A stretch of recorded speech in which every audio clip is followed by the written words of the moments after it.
ایک بڑے بزرگ تھے صوفی. اب کوئی ان کا جتنے لوگ بزرگ ہوتے ہیں ان کے کچھ مخالف بھی ہو جاتے ہیں. تو ایک مخالف نے ان بزرگ کے بارے میں یہ کہا کہ تم تو کتے سے بھی بدتر ہو. منہ پر کہہ دیا کہ تم کتے سے بھی بدتر ہو. تو جواب میں ان بزرگ نے کہا کہ بھائی ابھی مجھے پتہ نہیں ہے کہ میں کتے سے بدتر ہوں یا نہیں ہوں. ابھی مجھے پتہ نہیں. اگر اللہ تبارک و تعالیٰ نے مجھے جہنم سے محفوظ کر لیا اور جنت میں داخل کر دیا اس وقت تو مجھے پتہ چلے گا کہ میں کتے سے بہتر ہوں. لیکن اگر اللہ تعالیٰ نے کہیں پکڑ کر لی تو یقیناً میں کتے سے بدتر ہوں. مجھے کیا پتا کہ اللہ تبارک و تعالیٰ نے میرے بارے میں کیا فیصلہ کر رکھا ہے. لہذا تم جو کہہ رہے ہو کتے سے بدتر ہوں، ہو سکتا ہے ہوں کتے سے بدتر، اس واسطے کہ پتہ نہیں اللہ تعالیٰ نے میرے ساتھ کیا معاملہ فرمانا ہے اور کیا فیصلہ کر رکھا ہے. تو جب کوئی اتنا بڑا بزرگ آدمی جو عابد ہے، زاہد ہے، لوگ اس کے پاس رجوع کرتے ہیں، لوگ اس سے ہدایت حاصل کرتے ہیں، وہ بھی یہ کہہ رہا ہے کہ میں کتے سے بھی بدتر ہونے کا احتمال رکھتا ہوں. ہو سکتا ہے کتا مجھ سے بہتر ہو، کیونکہ اگر مجھے جہنم میں داخل کر دیا گیا العیاذ باللہ تو یقیناً کتا مجھ سے بہتر ہے کہ اس کو جہنم میں داخل ہونے کا کوئی خطرہ نہیں. لہذا ہر مسلمان کو دوسرے مسلمان کے بارے میں کبھی بھی یہ خیال نہ آنا چاہیے کہ میں اس سے افضل ہوں، علم میں افضل ہوں. ارے کیا پتا تم پیچھے رہ جاؤ اور وہ کم علم والا آدمی وہ تم سے آگے نکل جائے.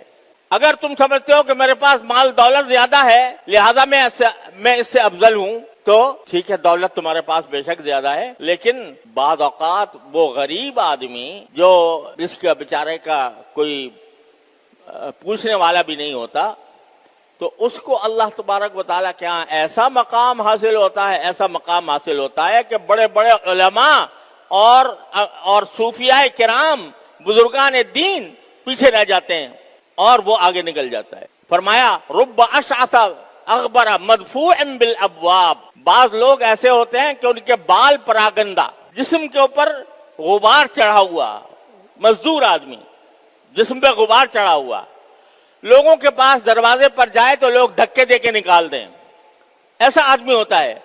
لیکن اللہ تعالیٰ کے ہاں ایسا محبوب ہوتا ہے کہ اگر وہ اللہ کے اوپر کوئی قسم کھا لے تو اللہ تعالیٰ اس کی قسم سچی کر دیتے ہیں. اللہ تعالیٰ اس کی قسم سچی کر دیتے ہیں. تو کس کو تم حقیر سمجھو گے؟ کس کو اپنے آپ کو کس سے افضل سمجھو گے؟ اگر تمہیں اپنی نیکی پر گھمنڈ ہے کہ بھئی میں نماز پڑھتا ہوں، 5 وقت مسجد میں حاضر ہوتا ہوں، صف اول میں شامل ہوتا ہوں، یا میری تکبیر اولیٰ فوت نہیں ہوتی، اور میں روزوں کی بھی پابندی کرتا ہوں، میں صدقہ بھی دیتا ہوں، میں اور سارے نیک اعمال کرتا ہوں، قرآن پڑھتا ہوں، تسبیحات کرتا ہوں، ذکر کرتا ہوں، اور دوسرا آدمی جو ہے ان سب سے محروم ہے، تو بے شک محروم ہے.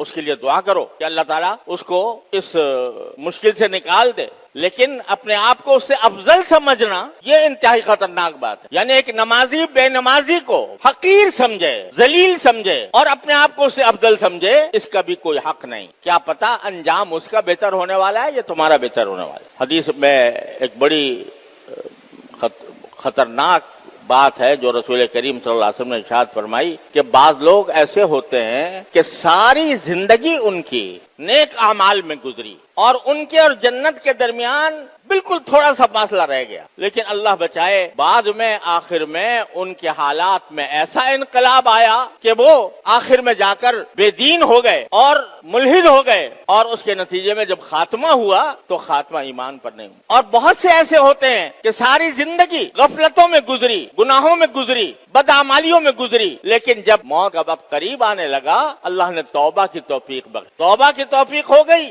اور ساری زندگی کے گناہوں سے اس نے توبہ کر کے معافی مانگ لی تو خاتمہ ایمان پر ہوا. اللہ تبارک و تعالیٰ اب دیکھو پہلا آدمی باوجود ہے کہ وہ نیک تھا لیکن آخر میں جا کر اس کے حالات خراب ہو گئے اور اس کے نتیجے میں وہ جہنمی بن گیا. اور جو دوسرا آدمی جو ساری زندگی بدعمالیوں میں گزری تھی لیکن خاتمہ ایمان پر ہوا، عمل صالح پر ہوا، تو اس واسطے اللہ تعالیٰ نے اس کو جنتی بنا دیا.